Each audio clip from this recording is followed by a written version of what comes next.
Accidental Hindu था चचा नेहरू। हिंदू नहीं थे ना, एक्सीडेंटल हिंदू था नहीं था, वो अपने मुंह से उसने खुद बोला I am an accidental Hindu. Ram मंदिर नहीं बनने के पीछे का कारण क्या था? प्रमुख कारण बताइए। प्रमुख कारण ये था कि हम लोगों को हमारे राजनेताओं ने सुला के रख दिया था।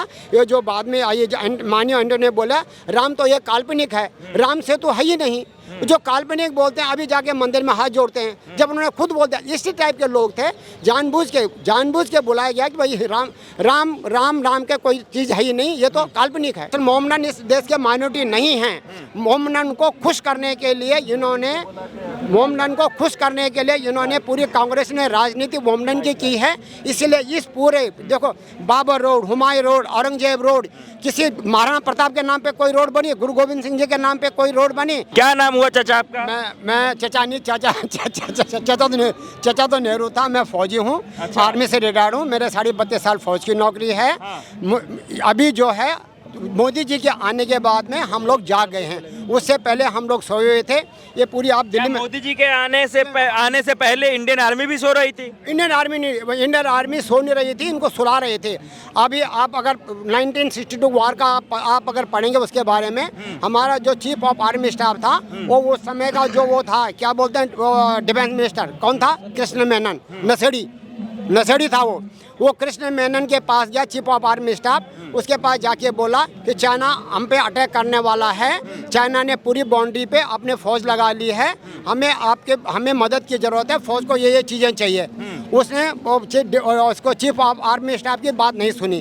जब उसने नहीं सुनी तो उसके बाद वो चचा नेहरू के पास, चचा नेहरू था वो, उसने खुद अपने मुँह से बोला था I am an accidental Hindu. तो जो अपने मुंह से खुद बोल रहा है कि हाँ मैं एक्सीडेंटल हिंदू था, आप समझ लो कैसे हिंदू था वो। इस देश का दुर्भाग्य था कि नेहरू इस देश का प्रधानमंत्री महात्मा गांधी ने जबरदस्ती बनाया, जिसको एक वोट नहीं मिला प्रधानमंत्री बनने के लिए, एक वोट नहीं मिला। 14 वोट पटेल जी को मिले थे। अगर हमारा देश का प्रधानमंत्री पटेल जी होता तो हमारे पटेल और लाल बहादुर शास्त्री जैसे हमारे देश के बंदे अगर ये प्रधानमंत्री रहते कुछ दिन और, तो हमारे देश की दिशा कुछ और होती। हमारा देश चाइना से आगे निकल गया होता है ना। आपके हिसाब से 2024 में प्रधानमंत्री नरेंद्र मोदी को ही रहना चाहिए, सत्ता परिवर्तन होना चाहिए? बिल्कुल नहीं, कुछ है ही नहीं कोई यार। वो एक तो पप्पू है ही, आपको पता, उसने अखिलेश ने इस पप्पू को अपनी साइकिल पे बिठाया और वो भी पप्पू हो गया, अखिलेश भी पप्पू हो गया। दोनों वो पप्पू अखिलेश, उसके पापा ने खुद बोला कि जो अपने बाप को नहीं मानता, अपने बाप को नहीं समझता, वो देश को क्या समझेगा। तो इसलिए इस महात्मा, ये तो दो नेताओं की बात हो गई। ये जो 28 दल मिले हैं, इनमें सबके सब जो ऐसे ही हैं, वो मोदी को हराने में सक्षम नहीं है। मोदी के उसके ये नाखून के बराबर भी नहीं है। ये जो जितने भी बाकी लोग हैं ना, सबको मिला करके एक छोटी उंगली के बराबर हैं ये। मोदी के सामने एक छोटी मोदी की उंगली के बराबर हैं ये। इनकी किसी भी मामले में कोई कैपेसिटी नहीं है, बिल्कुल नहीं। बनर्जी देखिए इतने सालों से जो है सो वो सत्ता में है, वहाँ पे क्या वो कहते हैं बंगाल में। उसके बाद आप देख लीजिए नीतीश कुमार इतने सालों से हैं यहाँ पे बिहार में, अखिलेश यादव भी रह चुके हैं, उधर अशोक गहलोत देख लीजिए। तो एक से एक राजनीतिक धुरंधर है, फिर भी ये क्यों नहीं हरा पाएंगे? मैं अभी आपको बताता हूँ, मेरी पोस्टिंग आसाम में भी रही थी, मैं गुवाहाटी में रह चुका हूँ। तो मैं और एक हिस्ट्री से मैंने MA किया हुआ, हिस्ट्री का स्टूडेंट हूँ, मैंने वर्ल्ड हिस्ट्री पढ़ी हुई है। इसमें एक बात और बताना चाहता हूँ मैं, कि जिसने सोनिया गांधी, एंटोनियो मानियो को जिसने अगर जानना है वो सीखे कि कैथरीन ऑफ अरागन रशिया की रानी थी, राजकुमारी थी जर्मनी की, शादी होके रशिया गई। उसने रशिया में लोगों के लिए इतना भलाई किया, लोगों के इतना अच्छा काम किया कि लोग उसको पूछते थे, ठीक है। उसके बाद अगर वो भी नहीं समझना, जो कम इस मामले में नहीं जानते हैं, वो दूसरा अरेना पंत फर्स्ट लेडी थी पाकिस्तान की। उसने वहाँ पे जाके पाकिस्तान में जो वहाँ के लेडीज़ थी, उन लेडीज़ के लिए बहुत कुछ काम किया। इस सोनिया गांधी ने एंटोनियो मानियो, जिसने तो 15 साल तक तो देश की नागरिकता नहीं ली है, अभी भी इस देश को अपना देश थोड़ी मानती है, मेरे हिसाब से बिल्कुल भी नहीं मानती है। और जिसने उसको जानना है उसने सिर्फ इस देश को घोटाले दिए और एक पपेट को बिठा करके मुझे ये सरदार साहिब हैं, मुझे दुख होता है कि इस कौम में पैदा होकर मनमोहन सिंह इस कौम में पैदा होकर के, वो जो बहादुर कौम है, सिख कौम इतनी बहादुर कौम है, और उस कौम में पैदा होकर के उसने उसके तलवे चाटे हैं। मुझे लैंग्वेज खराब है, लेकिन बुरा इसलिए लग रहा है कि पहला इस देश पे के संसाधनों पे पहला हक माइनॉरिटी का है। एक तो माइनॉरिटी नहीं है, माइनॉरिटी की डेफिनेशन अगर आप पूछो तो 4-5% होता है पॉपुलेशन का, दैट इज कॉल्ड माइनॉरिटी। मुस्लिम मोमडन इस देश के माइनॉरिटी नहीं हैं। मोमडन को खुश करने के लिए इन्होंने पूरी कांग्रेस ने राजनीति मोमडन की है। इसलिए इस पूरे देखो, Babar road, Humayun road, Aurangzeb road, किसी महाराणा प्रताप के नाम पे कोई रोड बनी, गुरु गोविंद सिंह जी के नाम पे कोई रोड बनी है ना, सारी रोडें सब कुछ जो है वो अभी एक बता के गया कि 15 साल तक हमारी देश की दिशा को खराब करने के लिए जिस देश के जो एजुकेशन मिनिस्टर थे मोमडन को बनाया। एक तो वो अनपढ़ गंवार था, क्या नसरुल्ला पता नहीं क्या नाम था, वो उसको इस देश के बारे में कुछ भी पता नहीं है और उसको इस देश का एजुकेशन मिनिस्टर बना दिया।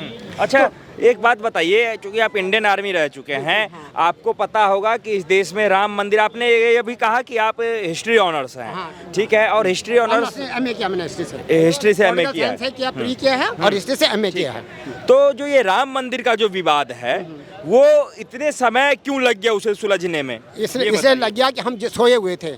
हम लोग अगर जागे हुए होते, अब जागे ना, 2014 के बाद जागे, उससे पहले अगर जाग गए होते, हमें जगह ही नहीं गया, हमें जबरदस्ती सुलाया गया है, हमें इस तरह से सुलाया गया है कि हम लोग जागे नहीं और ये अपने राजनीति करते रहे, ये अपनी रोटी सेकते रहे।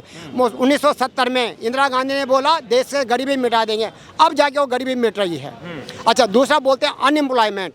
अरे अनएम्प्लॉयमेंट पहले पे क्या था, सिर्फ जेंट्स मेल जो है सर्विस करते थे, अब बराबर फीमेल भी सर्विस करती हैं, इसलिए नेचुरली अनएम्प्लॉयमेंट हो गया है। लेकिन जो पढ़े लिखे ठीक से अच्छे सजग हैं उनके लिए नौकरी अभी भी है, वो नौकरी कर सकते हैं। मैं रिटायरमेंट के बाद में नौकरी नहीं करना चाहता था, मुझे बुला करके नौकरी लगा दिया, नहीं चाहिए, नहीं आ जाओ, नहीं आ जाओ। मैं जानता भी नहीं था। एक बार मैं हरिद्वार में गया, 1 साल में हरिद्वार में रहा। मैं ये क्या था मन में कि मुझे गंगा जी के किनारे बैठ करके गंगा जी में सुबह शाम नहाना है और गंगा जी की आरती करनी है, अपना पापों के प्रायश्चित किए नहीं किए उनका करना है। लेकिन उसके बाद मुझे, जैसे मैं आज घर किराए पे लिया, पहले गया था संजीवनी साधना करने, मेरे फौजी भाई संजीवनी साधना करके आ गए। मैंने बोला मैंने यहीं रहना है, मैंने यहाँ का अपने बुढ़ापा कैसे गुजारना, अपना ओल्ड एज कैसे गुजारना है, उसकी स्टडी करनी है। तो मैं वहाँ पे, जैसे मैंने आज घर शिफ्ट किया, वो किराए पे घर लिया, आज शाम को मुझे वहाँ से फ़ोन आ गया, एक होटल का मैनेजर का, ओनर का फ़ोन आ गया कि आपके लिए मेरे पास नौकरी है, मेरे होटल का मैनेजर आप बन जाओ। मेरे पास 2 मैनेजर हैं, इनको निकाल दूंगा, आपको रखूँगा, जबकि मुझे जानता भी नहीं था, मैंने उसको कभी देखा नहीं है। तो क्या है, अगर जो पढ़ा लिखा ठीक से बंदा है उसके लिए नौकरी की कोई कमी नहीं है। मैं राम मंदिर पे हूँ और आप भी थोड़ा सा राम मंदिर पे हम चाह रहे हैं कि बात करें, क्योंकि आपने हिस्ट्री की पढ़ाई की है। तो राम मंदिर को लेके ये कहा जाता है, सुला के रखता है, मैं समय सुला के रखा हुआ था ना, अभी 500 साल तक हम केस लड़ते रहे। आम जनता तो सो गई थी, नेता भी सो गए थे। अरे नेता ने आम जनता को सुला दिया था, आम जनता को सुला दिया था हम लोगों ने। अब इतने बड़े बड़े हिंदू प्राइम मिनिस्टर रहे हैं, हिंदू नाम का, नेहरू को हिंदू था सर, एक्सीडेंटल हिंदू था, वो एक्सीडेंटल हिंदू था। चचा नेहरू हिंदू नहीं थे ना, क्या एक्सीडेंटल हिंदू था? नहीं था, वो अपने मुंह से उसने खुद बोला I am an accidental Hindu. उसने क्या किया? और पिताजी राहुल के पिता यार, वो खुद वो राजीव गांधी जो खान का बेटा, फिरोज खान का बेटा था, फिरोज खान का बेटा, इसीलिए तो उसको जनेऊ जो है फिरोज घेंडी, तभी तो उसने उसको, अगर हिंदू होता है तो कोई उसके ऊपर जैकेट के ऊपर कोई जनेऊ पहनता क्या? उसको इतनी समझ नहीं है। उसको जब उसको पता ही नहीं है, वो हिंदू के नाम पे एक धब्बा है, हिंदू के नाम पे एक धब्बा है। राम मंदिर नहीं बनने के पीछे का कारण क्या था? प्रमुख कारण बताइए। प्रमुख कारण ये था कि हम लोगों को हमारे राजनेताओं ने सुला के रख दिया था। ये जो बाद में आई, माननीय अंडर ने बोला राम तो ये काल्पनिक है, राम से तो है ही नहीं, जो काल्पनिक बोलते हैं अभी जाके मंदिर में हाथ जोड़ते हैं, जब उन्होंने खुद बोल दिया। इसी टाइप के लोग थे, जानबूझ के बुलाया गया कि भाई राम के कोई चीज है ही नहीं, ये तो काल्पनिक है।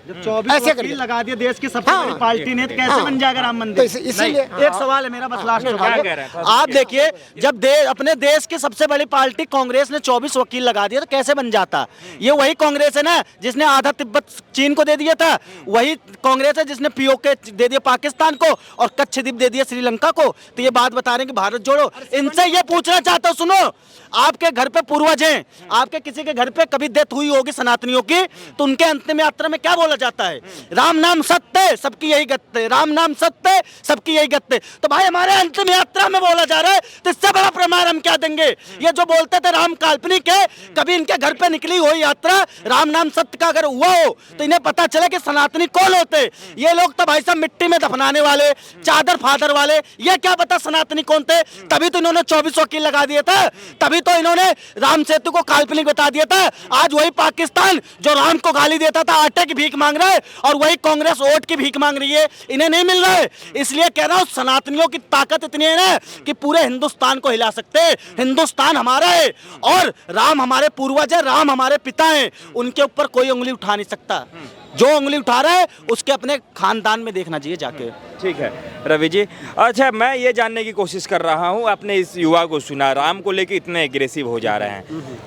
कांग्रेस का भी यही कहना है कि जय श्री राम जो है वो एग्रेशन का प्रतीक हो जा रहा है, इसलिए हम लोग जय श्री राम नहीं कहते। इसके बारे में क्या कहना है आपका? उसके बारे में ये सही तो बोल रहे हैं कि कांग्रेस ने इस देश को, इस सनातनियों को, हम लोगों को सुला के रखा हुआ था, हम लोगों को जागने नहीं दे रहे थे। अब मोदी जी आए हैं तो हम जो जाग गए हैं, उसके बाद योगी जी आ गए और जाग जाएंगे, और विश्व शर्मा आएगा और जाग जाएंगे। हमारे अभी मोदी, उसके बाद योगी जी, उसके बाद विश्व शर्मा आएगा, इस देश को लीड करेगा। मैं रहूँगा नहीं, मैं नहीं रहूँगा, लेकिन मैं नहीं रहूँगा तब तक, मैं मर जाऊँगा। लेकिन हाँ, लेकिन ये देश अब जाग रहा है और ये एक सनातनियों का देश बना है। बाकी लोग भी आराम से रहें, लेकिन देश हिंदुस्तान होना चाहिए, भारत होना चाहिए। इंडिया वो अंग्रेजों ने दिया था, उनको सूट करता था, इसलिए अभी हमारा देश भारत है और हम भारतवासी हैं। ठीक है। उसके उद्घाटन में नरेंद्र मोदी को भी बुलाया गया है और योगी आदित्यनाथ को भी बुलाया गया है, लेकिन विपक्ष के एक भी नेता को नहीं बुलाया गया है। क्या ये सही बात है? नहीं नहीं, बुलाया नहीं। अभी तो 22 जनवरी बहुत दूर है, उनको भी बुलाया जाएगा। सबको बुलाएंगे, जानबूझ के बुलाएंगे कि ये क्या बोलते हैं, इसको कैसा महसूस करते हैं। बुलाया गया है, सिर्फ 2 ही लोगों को बुलाया गया है जो राजनीतिक चेहरे हैं। भाई अभी तो नवंबर भी नहीं आया, नवंबर दिसंबर, 22 जून को, 22 जनवरी को है। 22 जनवरी, 3 महीने में तो बहुत कुछ होगा यार। अब क्यों इनको बुलाएंगे, बिल्कुल बुलाएंगे इनको, आएंगे और आकर के क्या रिएक्शन होगा वो आपको देखने के लायक है। फिर आप मेरा इंटरव्यू लेना, फिर मैं बताऊंगा आपको। हाँ, अच्छा, लेकिन कई जो मुस्लिम धर्मगुरु हैं और मुस्लिम नेता हैं, उनका कहना है कि आज अगर यदि योगी मोदी की सरकार है तो राम मंदिर बन गई, अगर हमारी सरकार आएगी तो हम वापिस से जो है अपना मस्जिद बना लेंगे वहाँ पे। उनकी सरकार आएगी नहीं। अरे अब हिंदू जाग गए हैं, अब उनकी सरकार आने का कोई चांस ही नहीं है, चांस खत्म हो गया। ये जो कांग्रेस पार्टी थी ना, जिसने हम लोगों को सुला के रखा हुआ था, अब वो लोग निकल गए। ये पप्पू के रहते हुए, अभी आपको एक बात और बता रहा हूँ, जो पप्पू के नाम पे कांग्रेस को कोई भी वोट जरा दे दो, लेकिन अगर पप्पू के नाम पे कोई वोट देता है, वो पप्पू है तभी उसको वोट देगा, नहीं तो कांग्रेस को वोट कोई नहीं देगा। आप कह रहे हैं कि हिंदू जाग गया है, अब कभी जो है सो विपक्ष की सरकार नहीं आएगी। तो बताइए, अभी कर्नाटक में आपके सामने में चुनाव हुआ, राजस्थान में चुनाव हुआ, तो क्यों नहीं बीजेपी जीत पा रही है? राजस्थान में चुनाव हुआ नहीं, पहले मैं पीछे की बात कर रहा हूँ, हिमाचल में। यहाँ कर्नाटक की बात मैं कर रहा हूँ, बंगाल में भी हुआ था चुनाव, क्यों नहीं जीत पाए ये लोग? बिहार में भी हुआ, इसलिए नहीं जीत पाई है कि जो नेशनल इशू और होते हैं और जो लोकल इशू और होते हैं। एक बात है, उसमें आंध्रा में कांग्रेस इसलिए जीती है क्योंकि वहाँ पे पहले एंटी कम्बेंसी जो होता है, वो ये क्या बोलते हैं, एंटी इनकम्बेंसी की वजह से वहाँ पे बीजेपी हारी है। और बीजेपी में बहुत सारी चीज़ें, उनमें आपस में सिट फुटबॉल हो गया था, आपस में उनमें प्रॉब्लम हो गई थी, इसलिए। और नेचुरली ऐसे जब देश का चुनाव होगा तो मोदी होगा, जब लोकल चुनाव होंगे तो हो सकता है, जैसे अभी यहाँ पे केजरीवाल को दिया, मैं बोला ना, मैंने जिंदगी का पहला वोट केजरीवाल को दिया। आज दुख कर रहा हूँ, अफसोस कर रहा हूँ कि मैंने पहला वोट अब उसको केजरीवाल को क्यों दिया होगा। केजरीवाल इस लायक था ही नहीं। जिसने अन्ना को लात मार के रख दिया, जिसने अन्ना को किनारे कर दिया, वो किसी को क्या साथ लेके जाएगा। उसके कट्टर ईमानदार आदमी आजकल जेल में है और खुद केजरीवाल भी जेल में जाने वाला है। जिस देश की, इस दिल्ली की जनता को उसने नशेड़ी बना दिया। अच्छा, एक मुस्लिम धर्मगुरु आते हैं उत्तर प्रदेश से, उन्होंने कहा है कि जब हम बाबरी मस्जिद बनाएंगे उसमें मोदी को हम कभी इनविटेशन नहीं देंगे। बनेगी नहीं बनेगी बाबरी मस्जिद। वो तो जमीन मिला है, दिया है सुप्रीम कोर्ट ने। वो कोई बात नहीं, जमीन दे दिया उनको, दिया, लेकिन वो बनेगी नहीं बनेगा। इतने पैसे हैं वक्फ बोर्ड के पास, वो पैसे क्या करेंगे? अरब कंट्री से पैसा तो उनको बहुत आता है। ये जो बोलते हैं ना, छोटे छोटे ये जो पंचर दुनिया भर के लगाते हैं ना, ये लोग क्या करते हैं, पैसा वहाँ से आता है, उससे ये अपना पंक्चर लगा करके क्या करते हैं, लोगों की जासूसी करते हैं। यहाँ पे ये करना, यहाँ मैं उत्तराखंडी हूँ, हमारे यहाँ पे एक कोई मुस्लिम आदमी ने कुछ ज़मीन खरीद ली, किसी की ज़मीन मकान खरीद लिया, और वहाँ पर जो वहाँ पे लोग थे ना, उन लोगों का जीना दूभर कर दिया। अब लोग उसके अगेंस्ट में खड़े हो रहे हैं। तो अभी हम जाग रहे हैं, इसलिए खड़े हो रहे हैं और खड़े होंगे। कांग्रेस का दोबारा जब तक ये पप्पू रहेगा तब तक कांग्रेस का चांस नहीं है कि वो कभी सेंटर में गवर्नमेंट बना पाएगी। क्या लग रहा है, अगर यदि उत्तराधिकारी बना दिया जाए प्रियंका गांधी को तो कांग्रेस की स्थिति बन जाएगी? वो वही पिंकी क्या था, बबलू पिंकी क्या था, वो एक पिक्चर थी ना, पिंकी क्या था, पिंकी और बबलू ऐसे कुछ गया था, वो पिंकी है। उसको भी कोई समझ नहीं है, वो सिर्फ ये है कि नान नक्श उसके जो है ना, उसका चेहरा जो है इंदिरा गांधी जैसा है, इसलिए लोग उसको मानते हैं तब जा करके। और अगर जब वो बोलती है ना तो बोलती है पप्पू जैसे ही बोलती है, वो पप्पू जैसा ही बोलती है, उसके पास भी कुछ नहीं है। उसका हस्बैंड ने दुनिया भर के घोटाले किए हैं। हाँ, जैसे एक सवाल है, पप्पू आप लोग कहते हैं, आपको पता होगा कि भारतीय राजनीति में क्या है? पप्पू के साथ पगलेट भी है। नहीं, मेरा बात सुनिए ना। आपने जो कहा कि वो पप्पू है, आपको पता होगा कि भारतीय राजनीति में राहुल गांधी कितने पढ़े लिखे लोग हैं। वो विदेश से अपनी पढ़ाई जो है सो कैम्ब्रिज विश्वविद्यालय से अपनी पढ़ाई पूरी की है, और वहाँ से पढ़ के आए लोगों को जो है सो भारत में पप्पू बना दिया जाता है। ये कितनी दुख की बात है? दुख की बात ऐसा है, उसने कैम्ब्रिज में पढ़ा, अपना देश को नहीं पढ़ा। जिस देश में हम रहते हैं, अगर आप अपने परिवार को नहीं समझते तो बाहर को कहाँ से समझेंगे? तो उसी प्रकार ये देश परिवार है। इस देश को नहीं समझते, इस देश के बारे में वो कुछ भी पता नहीं है। वो बोलता है फैक्ट्री में आलू डालो सोना निकाल देंगे, उस गधे को कुछ भी पता नहीं है। इस देश के बारे में उसको कोई समझ नहीं है।